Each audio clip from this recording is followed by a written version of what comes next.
Assalomu alaykum hurmatli tomoshabinlar. Bugungi mavzu juda muhim. Yangi qonun va odamning kundalik hayotiga qanday ta'sir qiladi? Bu ma'lumot kredit olgan, qarz bergan, shartnoma imzolagan, uy-joy, avtomobil, telefon yoki maishiy texnikani bo'lib to'lashga olgan har bir odamga tegishli.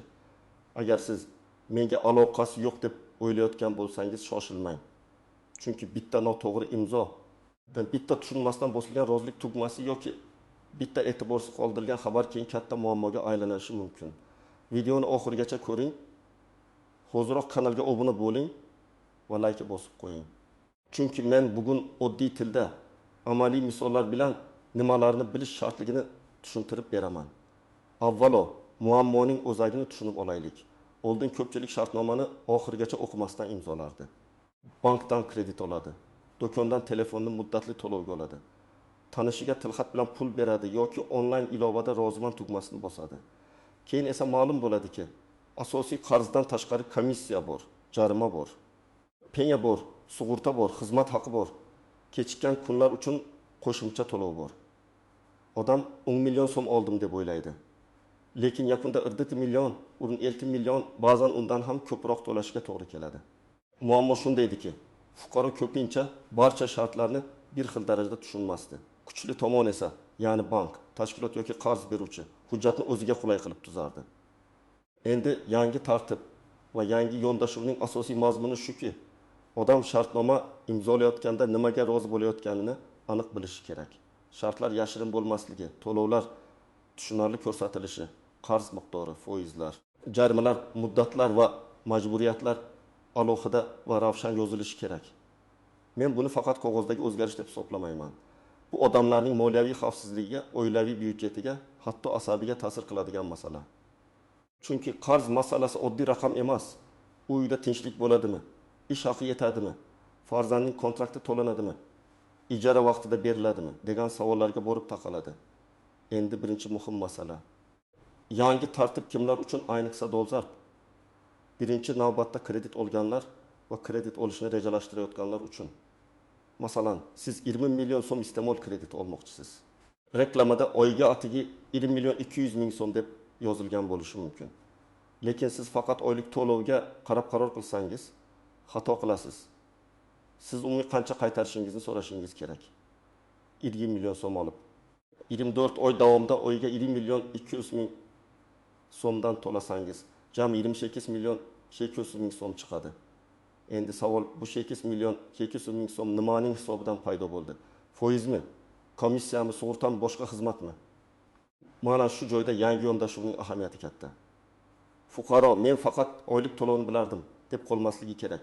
U boshdan umumiy xarajatni bilishi shart. Ikkinchi toifa muddatli to'lovga narsa olayotganlar.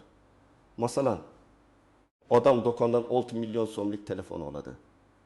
Sotuvchi endi 2 oyga bo'lib to'laysiz, oyiga 6,5 ming so'mdan deydi. Odam tezda xursand bo'lib imzo qo'yadi. Lekin 6,5 mingni 12 oyga ko'paytirsak 7 million 800 ming so'm bo'ladi. Demak, telefon asl narxidan 1 million 900 ming so'm qimmatga tushyapti. Bu noqonuniy degani emas. Lekin bu shart aniq aytilishi va xaridor buni tushunishi kerak. Agar qo'shimcha sug'urta majburiy qilib qo'yilsa, yetkazib berish xizmati narxga qo'shilsa yoki kechikkan to'lov uchun har kuni jarima yozilsa, bu ham oldindan aniq ko'rsatilishi kerak. Men tomoshabinlarga doim shuni aytaman. Mahsulot narxini emas, yakuniy to'lovni so'rang. Uchinchi toifa qarz beradigan va qarz oladigan oddiy fuqarolar. Ko'pchilik tanishim-ku, qarindoshim-ku, yozib nima qilaman deb pul beradi. Keyin esa nizo chiqadi. Masalan, bir odam qo'shnisiga 15 million so'm beradi. Og'zaki kelishuv bo'yicha 3 oyda qaytarilishi kerak. 3 oy o'tadi, pul yo'q. 6 oy o'tadi, yana yo'q. Keyin qarz olgan odam men 15 million emas, 10 million olganman deydi. Yoki bu qarz emas, yordam edi deydi. Mana shunday holatlarda yozma hujjatning ahamiyati juda katta. Tilxatda qarz miqdori, berilgan sana qaytarish muddati, taraflarning pasport ma'lumotlari, telefon raqami, imzo va pul qaysi shaklda berilgani yozilishi kerak. Agar pul karta orqali o'tkazilgan bo'lsa, izoh qismiga qarz sifatida deb yozish ham foydali. Bu keyin dalil bo'ladi. Endi kimlar ortiqcha xavotir olmaslik kerak? Agar siz hech qanday qarz olmagan bo'lsangiz, hech kimga kafillik bermagan bo'lsangiz, shartnoma imzolamagan bo'lsangiz, sizda darhol biror xavf bor deb aytib bo'lmaydi. Lekin bu bilmaslik mumkin degani emas. Chunki bugun kredit olmasangiz ham ertaga farzandingiz o'qishi uchun, uy ta'miri uchun, davolanish uchun yoki biznes boshlash uchun moliyaviy majburiyatga kirishingiz mumkin. Yana bir muhim holat, ba'zan odam o'zi kredit olmagan bo'ladi, lekin kafil bo'lgan bo'ladi. Kafil bo'lish ham oddiy rasmiyatchilik emas. Agar asosiy qarzdor to'lamasa, bank yoki qarz beruvchi sizdan talab qilishi mumkin. Shuning uchun faqat imzo qo'yib bering. Hech narsa bo'lmaydi degan gapga ishonib bo'lmaydi. Men sizga oddiy hayotiy misol keltiraman.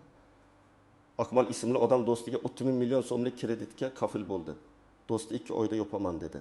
Akmal o'zi pul olmagan. Kreditdan foydalanmagan. Lekin do'sti ishini yo'qotdi, to'lovlar kechikdi. Bank avval qarzdorga, keyin kafilga murojaat qildi. Akmal hayron, men pul olmaganman-ku deydi. Lekin huquqiy jihatdan u kafil sifatida majburiyat olgan. Demak, yangi tartiblar, shartnomalar, ogohlantirishlar, yozma roziliklar aynan shunday odamlar uchun ham muhim. Imzo pul olish degani bo'lmasligi mumkin. Lekin imzo mas'uliyat olish degani. Endi asosiy o'zgarishlarning mazmunini sodda qilib tushuntiraman. Birinchidan, shartnomada asosiy shartlar ko'rinadigan, tushunarli va aniq bo'lishi kerak. Fuqaro shartnomani o'qib, men qancha oldim, qancha qaytaraman, qachon to'layman, kechiksam nima bo'ladi degan savollarga javob topa olishi kerak. Ikkinchidan, iste'molchiga noto'g'ri yoki chalg'ituvchi ma'lumot berish mumkin emas. Masalan, reklamada foizsiz deb aytib, keyin boshqa nom bilan katta komissiya qo'shish odamni chalg'itadi. Uchinchidan, qarzni undirish jarayonida ham tartib bo'lishi kerak. Qarzdorni haqorat qilish, uning qarindoshlariga bosim qilish, ish joyiga sharmanda qiladigan tarzda xabar yuborish, kechasi tinimsiz qo'ng'iroq qilish kabi usullar muammo tug'diradi. Qarz borligi boshqa, inson sha'ni va shaxsiy hayotiga hurmat boshqa. Bu yerda men juda muhim nuqtani aytib o'taman. Yangi qonun yoki yangi tartib qarzni bekor qilib bermaydi. Ayrim odamlar noto'g'ri tushunadi. Endi banklar hech narsa qila olmaydi, qarz undirilmaydi, jarima yozilmaydi degan fikr xato. Majburiyat bor ekan, uni bajarish kerak. O'z vaqtida to'lanmagan qarz baribir oqibat keltiradi. Kredit tarixi yomonlashadi, sudga da'vo kiritilishi mumkin, ijro ishi ochilishi mumkin. Bank hisob varaqlariga cheklov tushishi mumkin. Yangi tartibning maqsadi qarzdorni javobgarlikdan ozod qilish emas, balki jarayon adolatli, tushunarli va qonuniy bo'lishini ta'minlashdir. Endi istisnolar va ko'pchilik bilmaydigan nozik jihatlarga o'tamiz. Birinchi nozik jihat, elektron rozilik ham rozilik hisoblanishi mumkin. Hozir ko'p xizmatlar telefon orqali, ilova orqali, SMS kod orqali amalga oshiriladi. Siz men qog'ozga imzo qo'ymaganman deyishingiz mumkin. Lekin agar siz shaxsiy kabinetingizga kirib, shartlarga roziman deb belgi qo'ygan bo'lsangiz, SMS kodni tasdiqlagan bo'lsangiz, elektron shartnoma tuzilgan bo'lishi mumkin. Shuning uchun telefonga kelgan kodni hech kimga aytmang. Ayniqsa bankdanman, operator bo'limidanman, kreditni bekor qilib beraman, kartangiz bloklanadi deb qo'ng'iroq qilgan odamlarga ishonmang. Kod bu kalit. Kalitni begona odamga bersangiz, eshik ochiladi. Ikkinchi nozik jihat, jarima va penya miqdorini tekshirish kerak. Masalan, siz oyga 20 million so'm to'lashingiz kerak edi, 10 kun kechikdingiz. Shartnomada har bir kechikkan kun uchun penya yozilgan bo'lishi mumkin.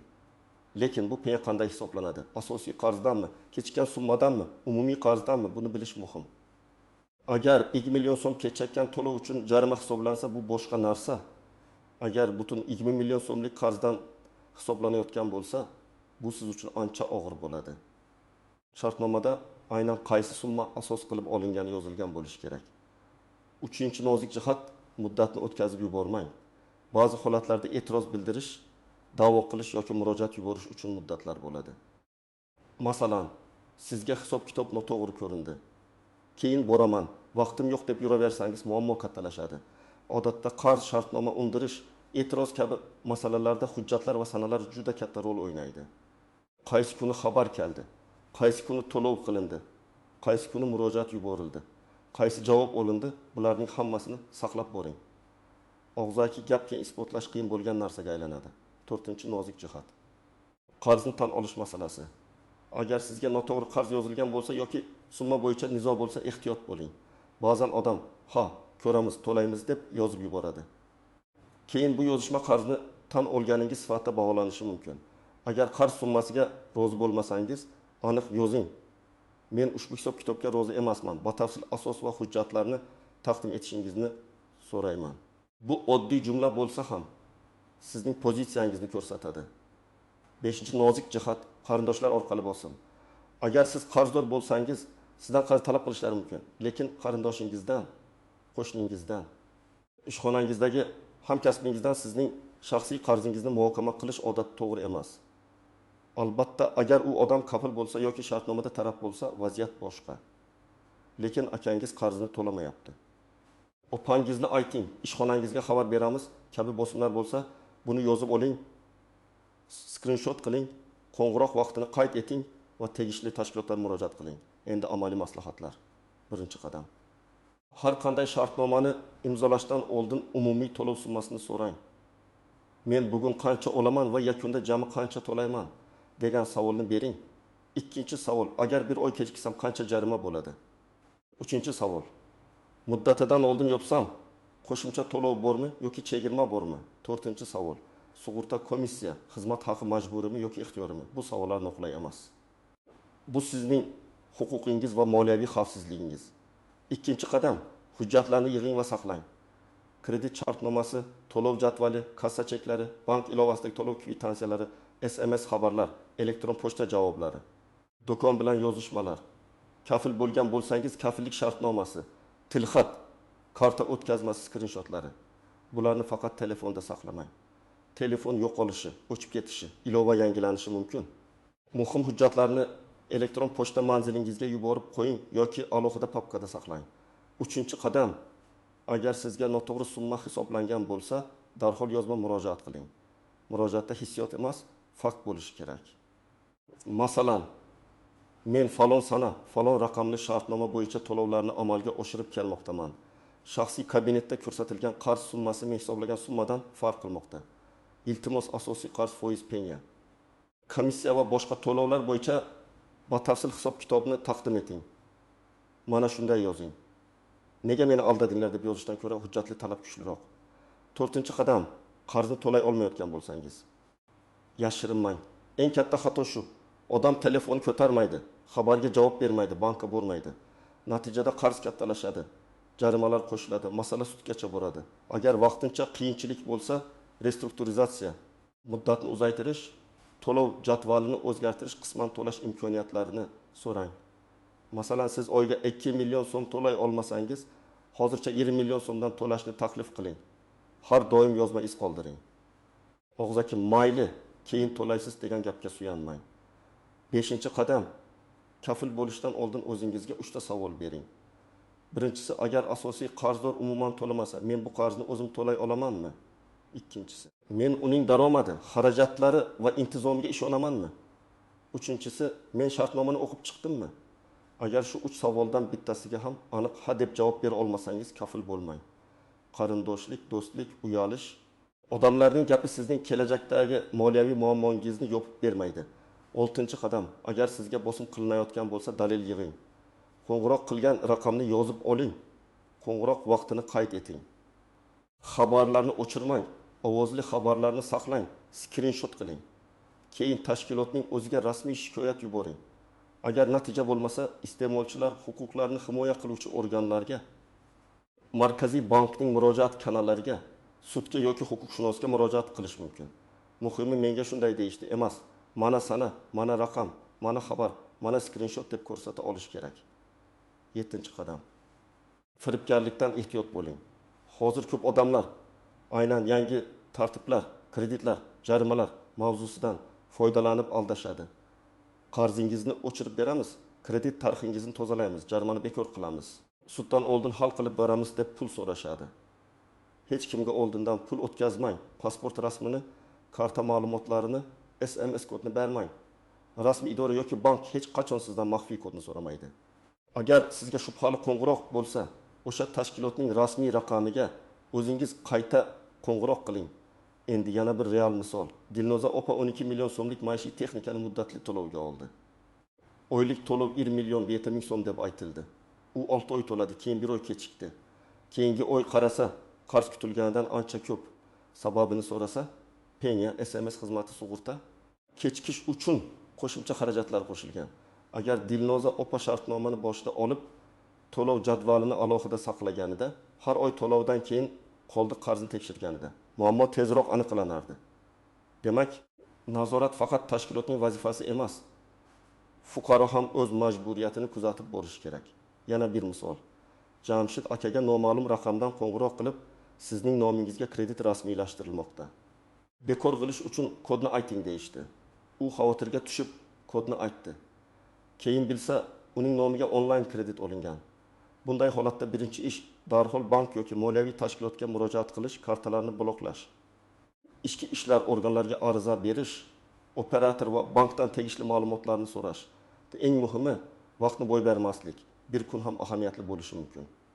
Xulosa qilib aytaman. Yangi qonun va yangi tartiblarning eng muhim mazmuni shuki, odam o'z moliyaviy majburiyatini tushunib olishi. Tashkilotlar esa shartlarni yashirmasligi kerak. Lekin bu sizni beparvo bo'lishdan himoya qilmaydi. Shartnomani o'qing, umumiy to'lovni so'rang, hujjatlarni saqlang, SMS kodni hech kimga bermang, kafil bo'lishdan oldin yaxshilab o'ylang, nizo chiqsa yozma murojaat qiling. Men ekspert sifatida sizga eng asosiy maslahatni aytaman. Pul masalasida uyalmang, shoshilmang va hamma narsani hujjat bilan tasdiqlang. Sizningcha yangi tartiblar oddiy odamlarga yordam beradimi yoki amalda hali ham muammolar ko'pmi? Fikringizni izohlarda yozib qoldiring. Agar video foydali bo'lgan bo'lsa, like bosing, kanalga obuna bo'ling va yaqinlaringizga ham yuboring. Chunki bu ma'lumotni bilish ko'p odamni ortiqcha qarz, jarima, firibgarlik va sud muammolaridan saqlab qolishi mumkin.